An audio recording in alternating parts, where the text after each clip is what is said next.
Sonic the Hedgehog 3 is currently by far the best film out of the three Sonic movies. Welcome to the AJ Show, and today on the show, get yourself a beverage, sit back, relax, and spoiler warnings right now. If you have not seen Sonic 3, turn this off, go see Sonic 3, come back and see me. If you don't care, welcome aboard. If you've seen it, welcome aboard. So, let's get to it.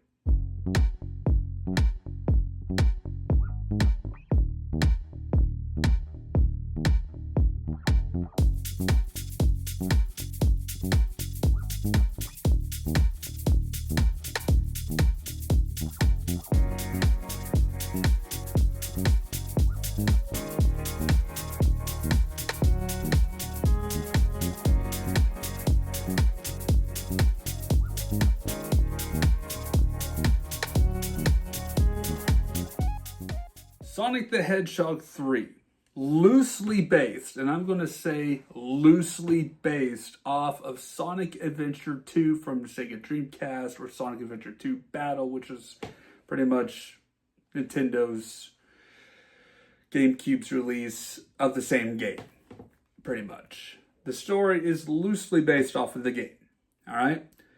Same similar plots, with minus a lot of some of the elements. For example, no colony arc in this one,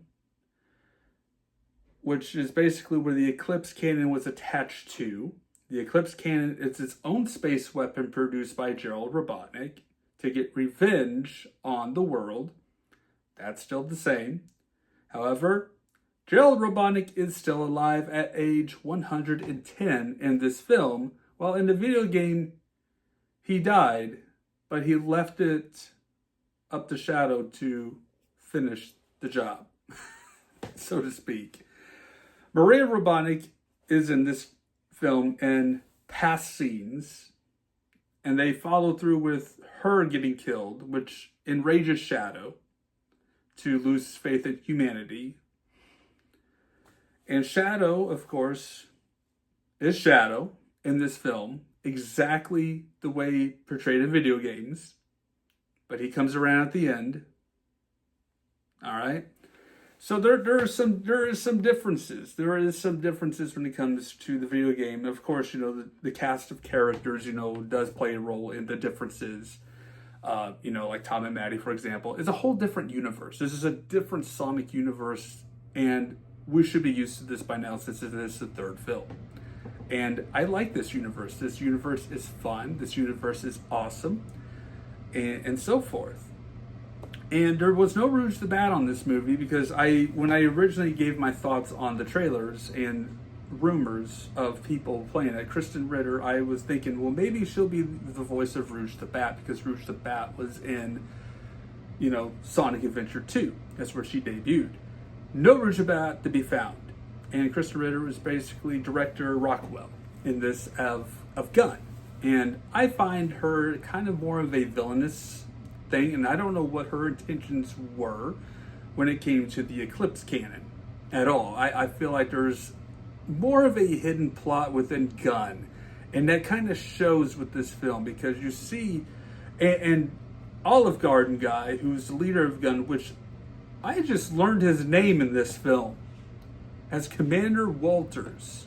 I don't know if I've missed that in the prior two films, but he has a name in this film, and I did not realize it because all I've known him was Olive Garden guy because he talked about Olive Garden in the first film, and that's who he was referenced to by Tom in the second film as Olive Garden guy.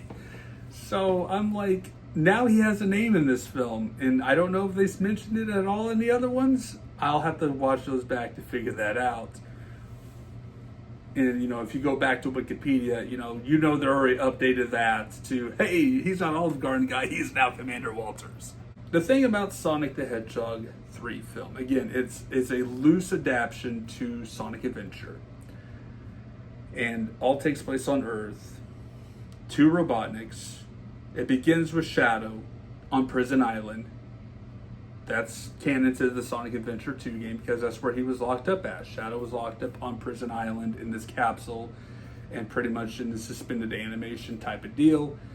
And he is awakened by what appears to be Robotnik because his image logo shows up on the computers and begins to hijack the facility and awakens Shadow. Shadow awakens, he attacks everybody in the G.U.N Prison Island's facility, and then he takes off, and Prison Island apparently is near Tokyo, Japan. So that's where Shadow goes. He goes to Tokyo and causes problems in Tokyo. Even though they got Godzilla problems already, now they got a Shadow problem. And so God pursues that. We find Sonic and Tails and Knuckles with Maddie and Tom, camping, just enjoying some downtime and family time. Until a gun helicopter shows up with Director Rockwell, played by Kristen Ritter, and they basically take Team Sonic, which you'll refer that a lot in this film, Team Sonic. All right, Knuckles kind of doesn't like that because it's like he wants it to be Team Knuckles, but he warms up to it later on. And so they go to Tokyo and basically hops out of the helicopter, like in Sonic Adventure 2, where Sonic was mistakenly captured and arrested because they thought it was him that was causing the havoc, but it was Shadow. Yeah. So there's that difference there. So they deal with Shadow and Sonic battle it out, and basically too much for him to handle. They regroup over at Chow Gardens, which is basically a Chuck E. Cheese like place, and that's where Commander Walters enters in, talks about Project Shadow, and then the egg drones show up out of nowhere and attacks the place. And I don't know if Walters is dead or just injured and just went unconscious. I'll have to see this film again, just kind of get a little bit more on that. But he's given the key card to the Eclipse cannon, to Sonic. And so next thing there's this guy with the motorcycle who basically takes out all the egg drones. Team Sonic pursues him, finds out to be Agent Stone. Agent Stone takes him to Dr. Robotnik, who is alive, to their surprise.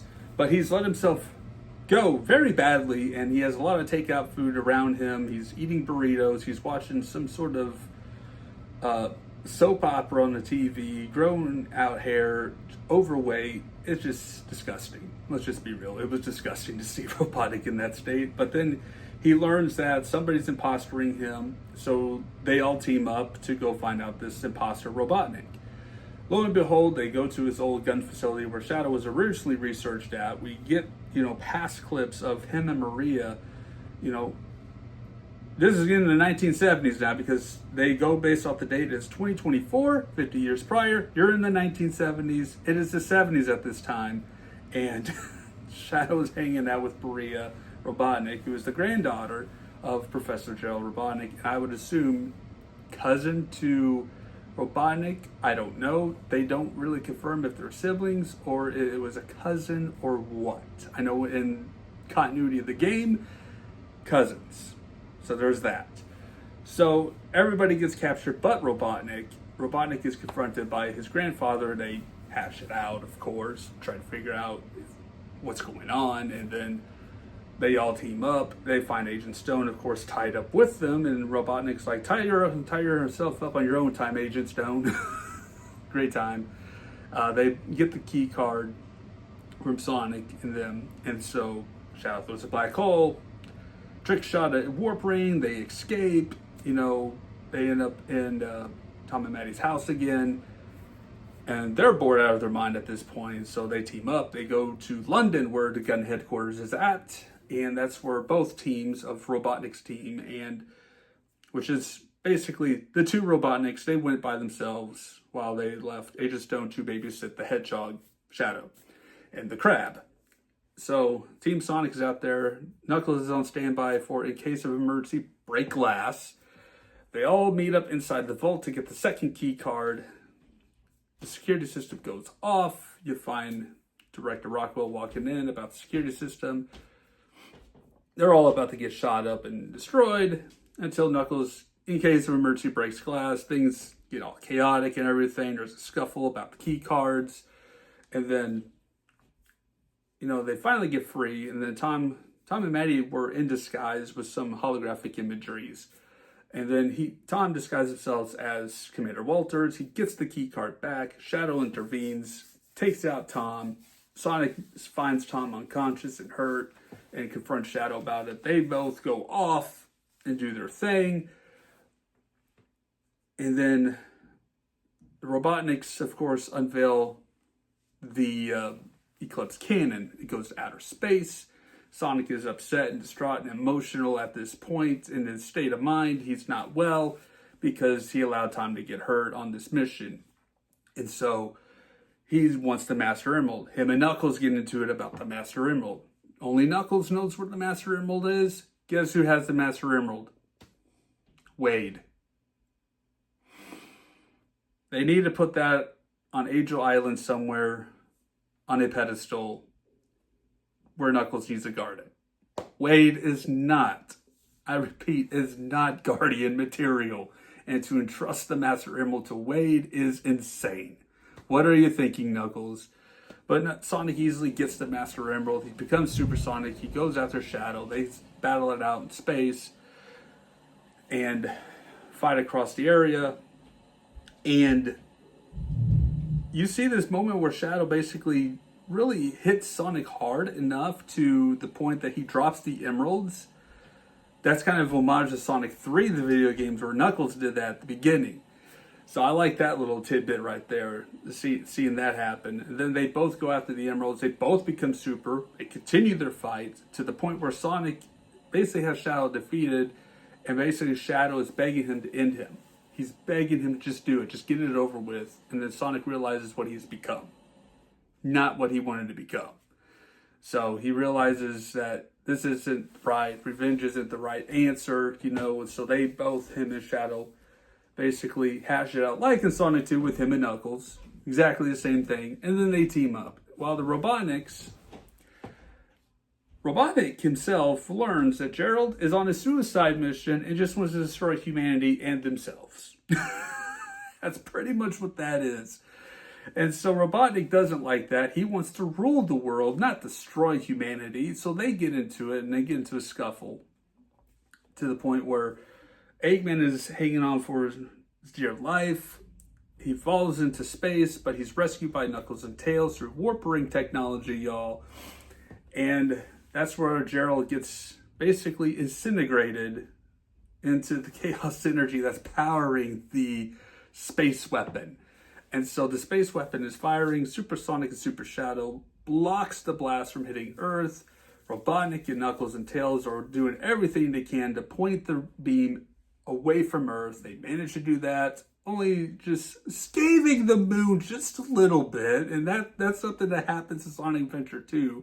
But in Sonic Adventure 2, the moon is intentionally blasted as a warning shot to Earth. Blasting a part of it. This one, they accidentally blast part of the moon. Goodness, you're not going to have a full moon again in that universe there. It's similar to but the moon's been blasted at this point. Sonic is falling through space because he loses his superpowers. Tails goes after him with the warp ring. Tails loses consciousness. Knuckles comes in for the rescue, and they warp to safety, leaving Shadow and Robotnik to basically the entire Eclipse Cannon is about to blow. Robotnik gives his farewell speech in regards to Agent Stone, basically admitting that Agent Stone gets discarded at some point and basically thrown out because of the relationship between Robotnik and Gerald. And so he basically gives his little apology to him and says that he was his friend and such. And then basically goes off with saying that if I can't rule the world, I might as well save it. And the whole thing explodes, leaving Robotnik to be dead. So we think Shadow as well. But then you get to the end credits. There's two scenes. You got to stay for the two scenes. Sonic, of course, races off too far because, at the beginning of the movie, Knuckles and Tails races. And then Sonic has raced way too far. He's in New York, in the forest somewhere in New York. Metal Sonic shows up. There it is, Metal Sonic. And then several other Metal Sonics show up. Amy destroys them all. and you reveal Amy. So Amy is planned to be in Metal Sonic as well. I guess we're looking at Sonic the Hedgehog 4, which is rumored to be planned, I believe, spring of 2027. So we are looking at a fourth film in early production from what I have read online. Then at the very end of the credits, you see Shadow's inhibitor cuff on the ground, and then you see Shadow's feet appear. Shadow's still alive. He is still alive. He didn't die in the blast. So this kind of leaves the fate of Dr. Robotnik. What happens to Dr. Robotnik at this point? Well, and like in the second movie, they've left the door open to whether he comes back or they write him off. They did the exact same thing in this film because the fact is, will Jim Carrey return to reprise his role as Dr. Robotnik? So they left it open for interpretation at this point. Now, they can go the route in the fourth film without him, and we could see Metal Sonic take center stage, and perhaps maybe Agent Stone steps up into the more of that role to lead. We'll see, because I feel like we're going to go to Sonic Heroes territory for the fourth film. If you're not familiar with Sonic Heroes, it is a video game that takes place after Sonic Adventure 2. Sonic Heroes is basically you play three characters at once. You got Team Sonic, Team Shadow, Team whatever, Team Chaotix. And basically, Metal Sonic betrays Robotnik and basically takes over Robotnik's empire and leads the pack, with Robotnik pretty much held captive in this one. So there's that, in a nutshell. And so Metal Sonic is like the main villain for that one. You can also look at Sonic CD, which is the song from the Sega CD, because that's where Metal Sonic debuted along with Amy. We could probably maybe go that route story-wise. But what about the fate of Robotnik? I feel like he's still alive. There's no way they can just kill off Dr. Robotnik and say he's dead. They could at any time bring him back for anything at this point. So if it is for Jim Carrey to return in the fourth film, we are looking at Shadow teleporting Robotnik out of there right before it explodes. And they go their separate, and then they go their ways. Maybe together. Who knows what the future will hold with that. But that's how I'm looking at it with the Sonic 3 film. And overall, Sonic 3, fantastic piece of film. The storytelling with Shadow, learning about his past, you feel for Shadow. I had some moments where I'm like, man, I feel for Shadow, because he doesn't understand what's going on. He has no memory of anything prior when he landed on Earth 50 years ago.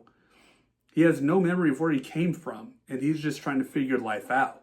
And here he's being tested on, he's being experimented on, but is befriended by Maria, who later on gets killed in the whole shutting down Project Shadow by G.U.N.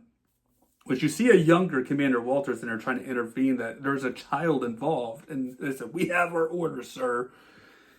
And they just get her killed anyway. And so they leave it with Dr. Gerald basically given the option for his freedom to build them the space weapon known as Eclipse Cannon. So Eclipse Cannon is G.U.N.'s weapon. What are they going to do with it? I feel like there's a deeper plot when it comes to G.U.N. And I hope we learn more about that in the next film, because I feel like, because with director Rockwell, I feel villainy for this one. I do. I just sense some sort of plot with G.U.N.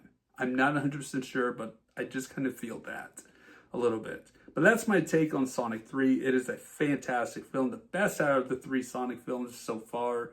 I'm looking forward to spin-offs, to more movies, and so forth. So with that being said, thank you guys so much for watching. Stay safe out there, and take care.